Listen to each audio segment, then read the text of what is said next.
Hey guys, in this video we're going to be checking out the Eachine VR011 goggles, and these are kind of a cross between the EV800s and the VRD2 Pros, and I'll kind of explain a little bit why that is. First of all, it's pretty obvious that this is a box style goggle, but it splits up here in the middle just like the EV800Ds, and I'll just show you really quickly.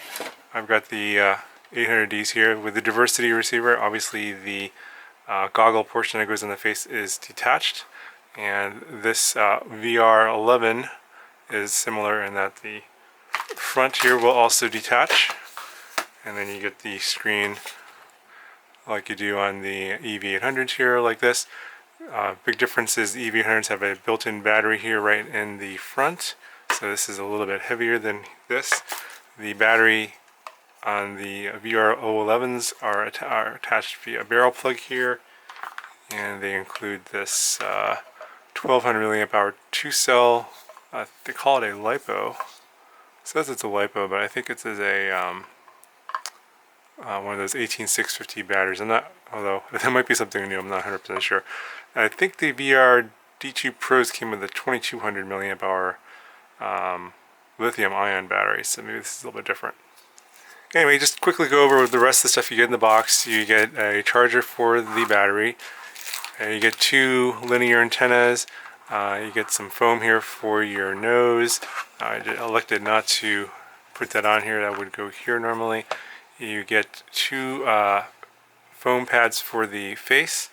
And there's a thick version and a thinner version. I put the thick version on this one. Got a battery strap to hold the battery onto the back here of the head strap. So the head strap goes like this, the battery goes back here, and you strap it in with the battery strap. You get a couple of these AV in out cables here, one with a RCA jack, and then this one here with a 4-pin micro connector. I think it's just video in and out, perhaps. I'm not 100% sure. Now these goggles come with a dual diversity receiver, just like the VRD2 Pros. It's a 5-inch screen, 800 by 480. The AV, I believe AV in is over here on this side, and then AV out is over here on these 4-pin connectors. And you get a special connector for this one here. There's this cable that connects to that. This is one of these like audio jacks, and then you get this cable here that connects to the Eachine Pro DVR, and then this part of the cable will plug in here, and then you can put the Pro DVRs. They just kind of latch in right here, and then I guess you could put it in this way, and then the SD card would be facing up, and then that way you can then get video out recorded to the Pro DVR onto a micro SD card. This is an option, it's not included, but this cable here is included with the goggles that connects to the Pro DVR. So just like the EV800s, the front part here detaches, and also like the EV800s, the Fresnel lens is not adjustable. So if you are worried about getting this lens adjusted, just note that you're not going to be able to adjust it. It's a fixed focal length. Now this foam here, or the opening here, is a lot bigger than on the EV800s. They're more in the size of the ones on the VRD2 Pros. They actually might be a little bit bigger. Okay, so you might as well just bring in the VRD2 Pros here, and then we can see the difference. And yes, it does appear that the opening on the VR011s are a little bit wider than the VRD2 Pros. So if you're thinking of perhaps modding this so you can put some reading glasses in here, the opening is quite a bit wider, so I think that's a possibility. And I know that people are going to ask, so I'm going to go ahead and measure the opening here with my ruler. Let's see, I think this is probably the best way, like here. So the actual opening itself, not including the foam, is probably about 4.5, a little more than 4.5 inches. And then if you include the edge to edge on the foam, we're approaching almost 6 inches. So yeah, I think that with this wider opening, you can definitely fit some glasses in here, or perhaps mod the edges. I think that's one of the features of this one, is that they made the opening a little bit wider so that people with glasses could potentially mod this or use them in this opening here. Okay, we're going to set the goggle part to the side. We'll just look at the screen and the menus, and we'll just power this on and see what the image looks like. And we'll go ahead and turn this on, and I do have something turned on here, but it's not on the right channel, so let's hit the scan button. And let's see here how quickly it finds it. You can see the frequency is down there at the bottom, and it's scanning through the frequencies, and there's no other information on the OSD. It looks like they made the OSD a little bit smaller.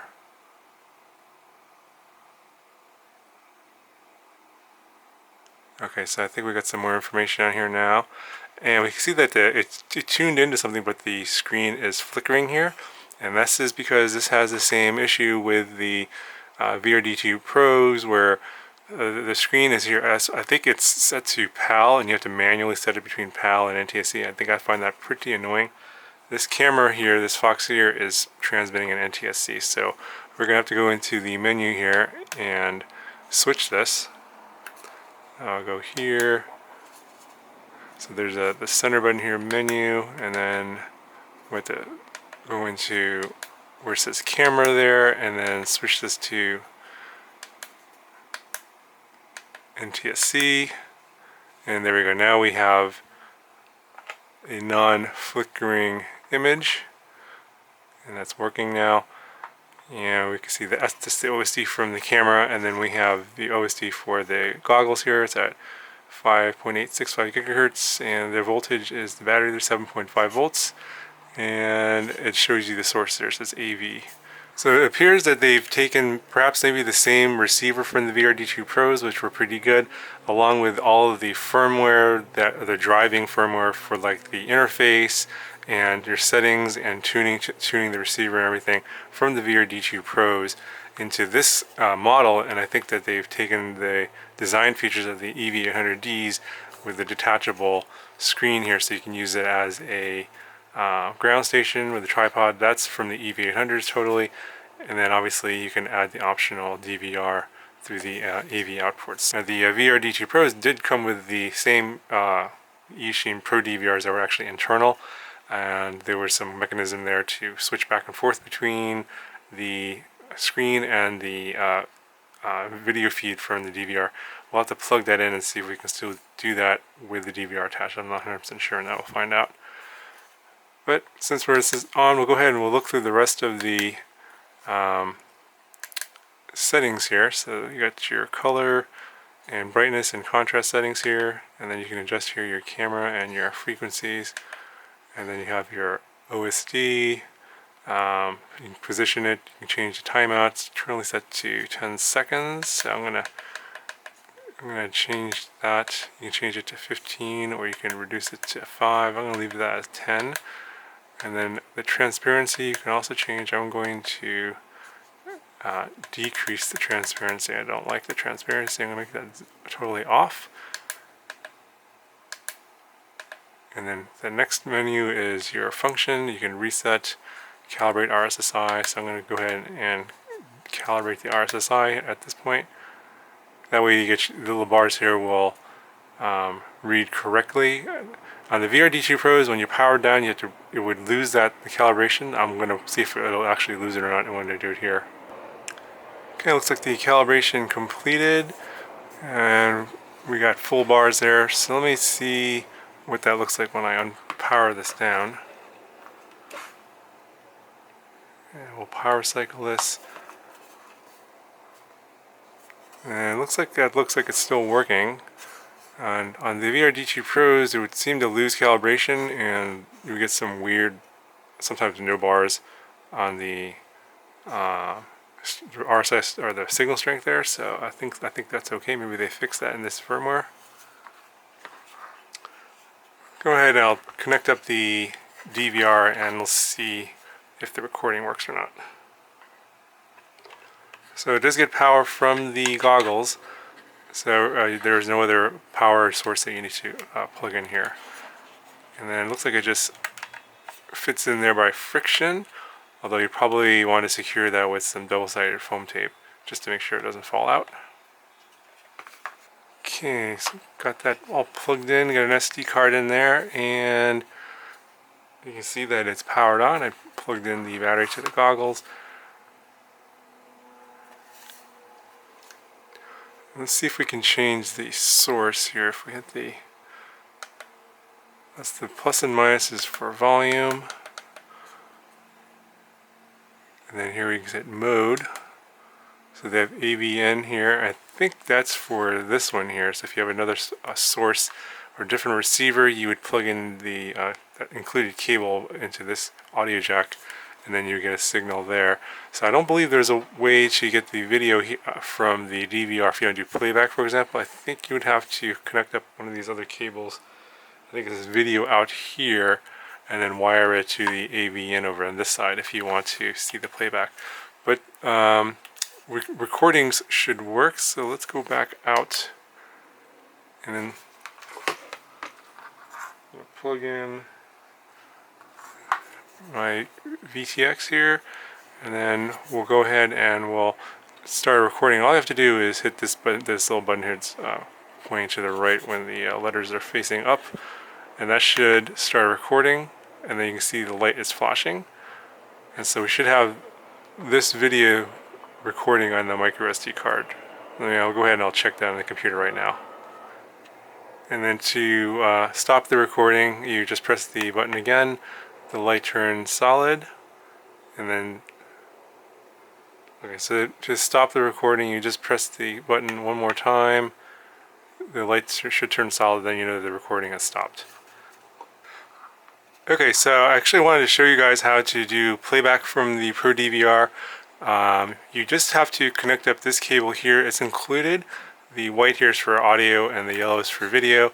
This cable here is the audio cable that's included with the VR011s. Plug that into the AV in here. So basically the video playback will come out of the DVR into the video in for the screen over here. The screen that we're on here is the normal video. To get to the AV in jack here, you press the mode button. And now we're in the DVR menu here. You can see the little DVR screen. Obviously, they're not tuned into anything because the video is passed through here to the DVR, so you're seeing the what the receivers are seeing. And then if you want to go to the playback menu, you hold the left button here for 3 seconds. And that brings up the playback menu. And then you just tap the middle button here, and it'll start playing back what we recorded earlier. So then that's how you would be able to do playback if you want to. Now there's probably a more elegant way to wire this. You may be able to do this wiring internally, but if you wanted to just do this in a pinch, you could have this cable here obviously, and then this cable comes with the Pro DVR, and then you could do playback if you need to. And obviously if you want to get to the DVR menu, I'll show you how to do that. We'll stop the playback here, we'll exit the playback menu. And then if you want to get into the DVR menu, the DVR settings, you press and hold the middle button for 3 seconds. And then this is the settings for the DVR, where you can change your recording size, HD. I think you got VGA and D1, I'll leave it on HD. And then you got a second menu there, you can format your SD card, change your output, stuff like that. And then just hold and press the middle button and get out of it. So that's how you would use the DVR with the VR011. It's pretty simple, and wiring up is fairly straightforward. It's not that complicated. Okay, so at this point I'm going to go ahead, I'll take it out to the field and we'll test out the receivers, see how they do. I'm going to now use the linear antennas if they just don't work that great. I'll probably be using some Pagoda antennas or some of those Eachine antennas that I recently reviewed. I got the patch antenna, the Stingray, I think, and the cloverleaf antenna. Something like that. It's a 5-leaf cloverleaf. Probably use those. Those are the ones that came on the EV800D, so we get some sort of good comparison how the receivers work. Maybe I'll do a side-by-side in the next segment here. So take you out to the field and we'll get some sample video and see how good the receiver looks compared to some other goggles. Okay, so here's a side-by-side recording of the VR011s next to the EV800Ds.